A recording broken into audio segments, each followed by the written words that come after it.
मुरादाबाद की गलियों में धूप की तेज झलक थी और धूल उड़ी हुई थी। गर्म हवा में हल्की सी ठंडक किसी जिस्म में बसी हुई थी, जैसे कि सांस लेने से ही जिंदगी महसूस होगी।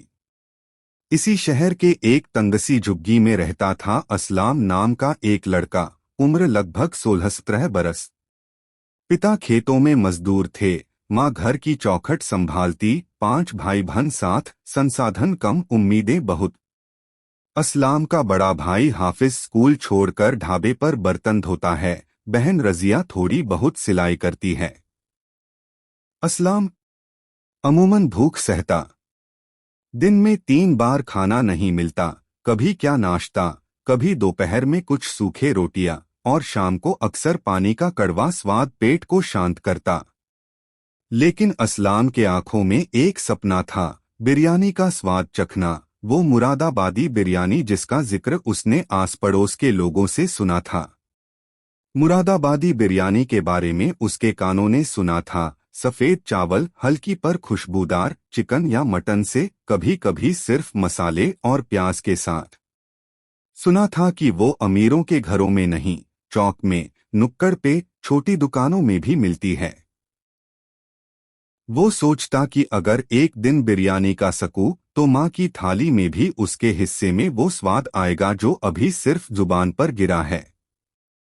एक दिन शाम की हवा ठंडी थी, हल्की सी हवाओं में झुर्रियां बनी हुई थीं झुग्गियों के तिरछे झरोखों पर।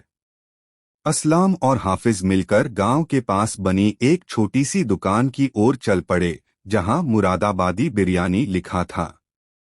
दुकान की लकड़ी की दरवाजा आधा खुला, वहां से प्याज की मीठी खुशबू और दालचीनी, इलायची की ताजी सुगंध आ रही थी।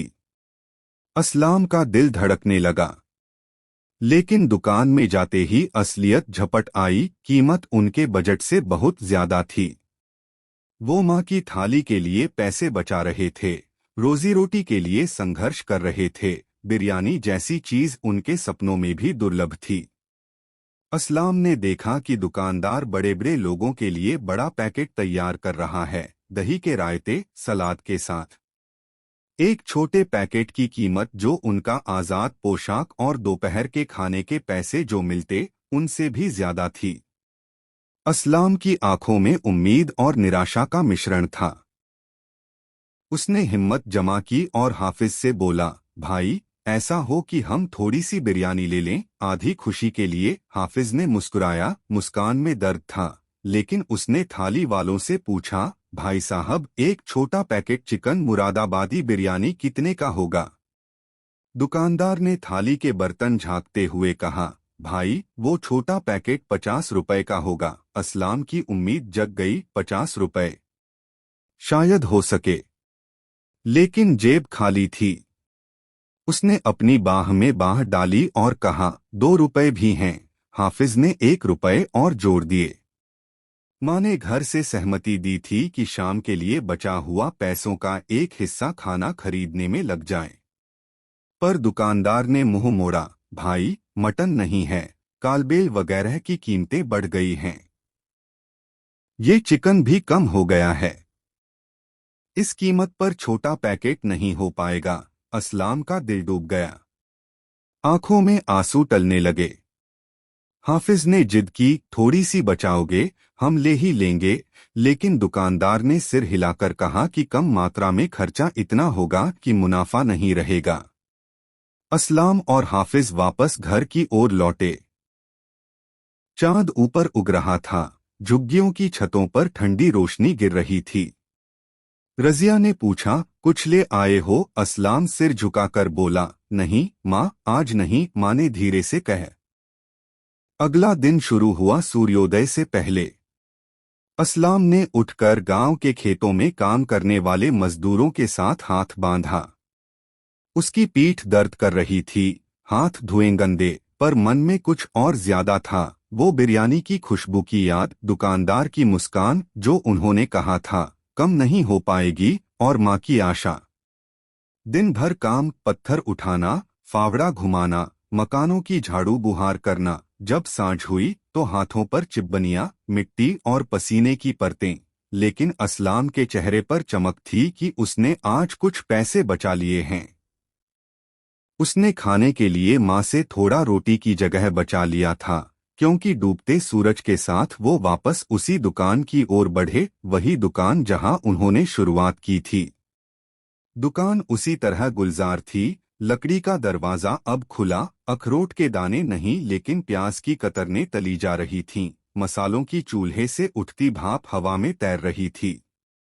दुकानदार ने देखा असलाम और हाफिज को दूर से। क्या बात है फिर? उसने पूछा, थोड़ी हैरानी और थोड़ी जानने की उत्सुकता के साथ।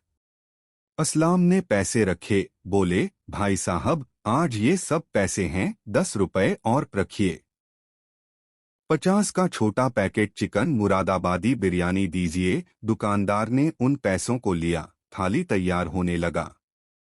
असलाम ने देखा कि चिकन के टुकड़े छोटे तो हैं, लेकिन मसाले सही हैं, हल्की लालिमा, प्याज, धनिया, हल्दी की खुशबू, चावल बिल्कुल सफेद लंबेजीले जैसे मुरादाबाद से आए हों।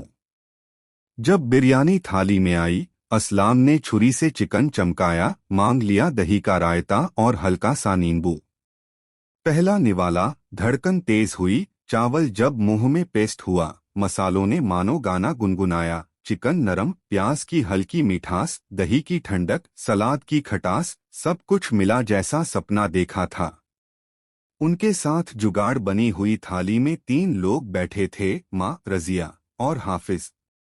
असलाम ने हर बाइट बांट कर दी, माँ को सबसे बड़ा टुकड़ा, रजिया को थोड़ा प्याज और सलाद ज्यादा, उसी तरह हाफिज को। जब बिरयानी खत्म हुई, सबकी आंखों में संतुष्टि की झलक थी। उन्हें जोंक नहीं कि स्वाद पूरे महलों जैसा था, लेकिन वो असली स्वाद था, प्यार से बांटा हुआ, मेहनत के बाद भोजन। उस रात आकाश पर चांद पूरे रूप में था, टिमटिमा सितारों के बीच। असलाम झुग्गी की छत पर बैठा, बिरयानी की खुशबू अब भी नाक में थी, पेट भर जाने की गर्मी दिल को तोहफा बनी थी। उसने महसूस किया, भूख सिर्फ पेट की नहीं होती, दिल भी भूखा होता है। और उस दिन उसने सिर्फ खाना नहीं खाया, उसने उम्मीद खाई, मेहनत की मिठास चखी, भाईचारे की थाली का स्वाद लिया। अगली सुबह जब सूरज में सोने की किरणें गिर रही थीं, असलाम उठा और स्कूल जाने के लिए तैयार हुआ। जूते नहीं थे, लेकिन दिल में आत्मविश्वास था कि बिरयानी जैसी चीज अब दूर की नहीं।